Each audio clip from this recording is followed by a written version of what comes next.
قدير ومريم في هذا العمل الجميل والرائع بعنوان القبيحة على هذه الفتاة مريم. وهنا يكلمها عن الانفصال والطلاق. وبداية من يريد قراءة الترجمة على مهله يجعل عرض الفيديو بطيئا كي يستمتع أكثر، فهو على الوجه السريع.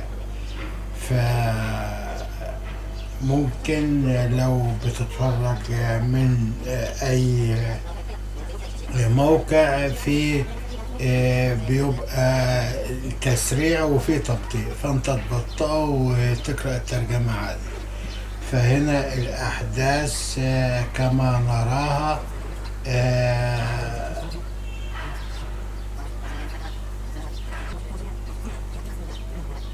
العمل أو هذا المشاهد رائعة وجميلة، وفيها قدير متزوج من مريم، وأمه قالت لخطيبته هكذا، وغارت خطيبته، ولكنه متزوج مريم سوريا، يعني ما جاش جنبها ولا لمسها، ولكن طاعة لأمه وكده. أما الموقف دون فالأخ بيعاتب أخته وهو ظالم لها بناء عن كلام خطيبته نهير المفترية. هذه نهير من تلبس أسودا نهير. فهي زقت مريم وقعت منها الطبق، وبتقول بأنها لا تجيد حمل الأطباق، دايما تعبانة معها.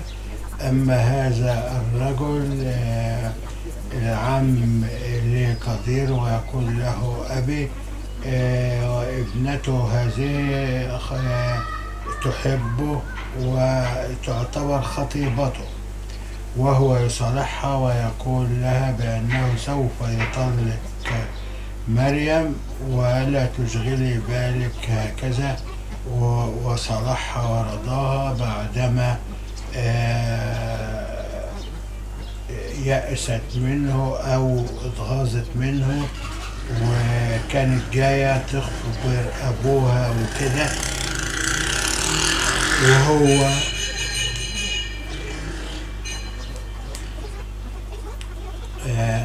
رضاها وحاول أن يفهمها الوضع بأنه زواجه من مريم بناء عن رغبة أمه، ولكن لم يقترب منها إلى الآن ولم يقبلها، ولا هذه الأمور التي تحدث بين الأزواج. وكما نرى على هذا الوضع والأمر بأن قدير يحب مريم كحب منذ الصغر. كانت وهي متغاظة وجايين من بيتهم، وجاية تقول لأبوها على اللي حصل، وهو بيخاف من أبوها، وفي مصالح بينه وهذه الأمور. هنا مريم ونهير وبيتعاملون بجفاء بين مريم ونهير، وهنا تعطيها خالتها حلويات في فمها، وامها بتقول لها ان هتشكريني فيما بعد لما تعرفي حقيقة اللي عملته علشانك وهذه الامور. طبعا ده ابن خالتها وواد ظريف، ولكن هي خائنة وتنظر إلى رجل غني آخر وهذه الأمور.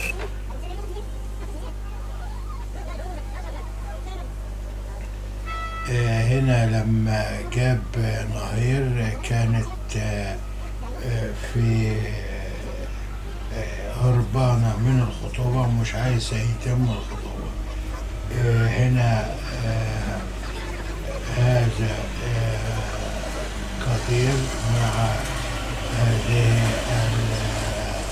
الأنثى خطيبته، وهي تسوق بسرعة ورايحة لأبوها تبلغه، وهو بيحاول معاها بإن بلاش وما تقولهوش وكده. وزي ما شفنا بإن في النهاية صالحها وحضنها وقبلها وكده. هنا لما عصمت جه ياخد ناهير هذه ويحاول أن يقنعها بالعودة إلى بيتها. طبعا كانت راكبة أتوبيس هنشوفه دلوقتي، فجه قدام الأتوبيس أو الباص الكبير ويوقف السواق بتاع الأتوبيس خاله، أو جايز واحد غريب، ولكن من المعتاد إنه بيقول يا خالي لأي واحد غريب.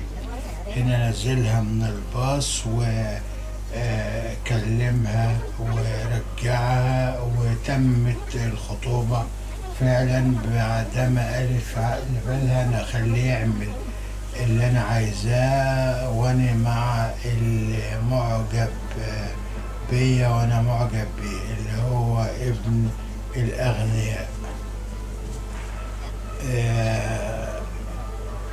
المربية بتاعت مريم وهي صغيرة خدتها، وهنا مريم بتبص على قدير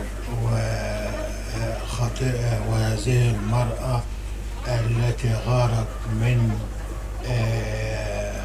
مريم وكادت أن تفسد حفلهم.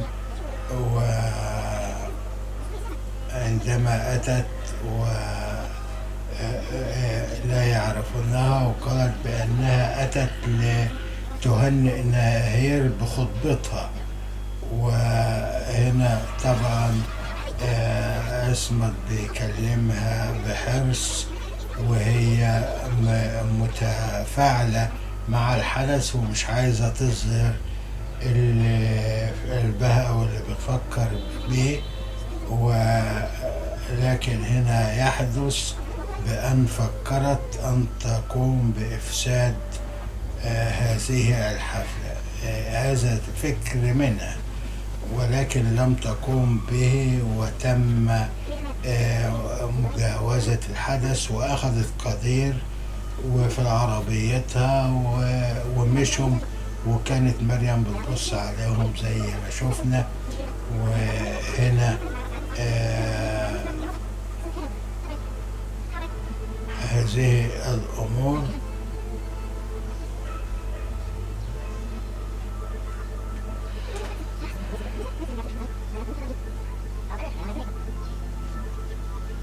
مريم طبعا بتحب قدير، بتحبه جدا، ولذلك غايت عليه. فإلى لقاء آخر إن شاء الله. وزي ما قلت لكم بطئوا من الفيديو عشان تقرأوا التعليقات وتستوعبوا الحدث. السلام عليكم.